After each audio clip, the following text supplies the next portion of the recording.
கட்டுக்கட்டான வரவு அதிகரிக்கணுமா? இப்போ நான் சொல்லக்கூடிய இந்த ஒரு எளிய பொருட்களை வெள்ளிக்கிழமை அன்று சுக்கிரஹோரை நேரத்தில் வாங்கி நீங்கள் உங்கள் பூஜை அறையில் வையுங்கள். நிச்சயம் உங்களுக்கு பணவரவு அப்படிங்கிறது அதிகரிக்கும்.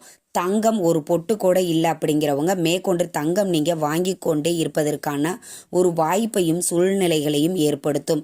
இன்றைய காலகட்டத்தில் பணப்பற்றாக்குறை ஒன்று, தங்கம் நம்மளால் விற்கிற விலைக்கு வாங்க முடியலை. இந்த ரெண்டுமே நம்மளுக்கு வாங்கணும் அப்படின்னா வெள்ளிக்கிழமை சுக்கிரஹோரை நேரத்தில் கல் உப்பு கண்டிப்பாக நீங்கள் வாங்கணும். வெள்ளிக்கிழமை அன்று கல்லுப்பு வாங்குவது மிக மிக சிறப்பான பலனை உங்களுக்கு தரும். அதே மாதிரி மொச்சை, இந்த மொச்சை சுக்கிர பகவானுக்குரிய தானியம். வெள்ளிக்கிழமை சுக்கிரஹோரை நேரத்தில் சுக்கிர பகவானுக்குரிய இந்த வெள்ளை மொச்சையையும் நீங்கள் உங்கள் வசதிக்கு ஏற்ப வாங்குங்க. இந்த ரெண்டையுமே ஒரு பவுலில் கொட்டி பூஜை அறையில் வச்சு அன்னைக்கு வழிபாடு செய்யுங்கள்.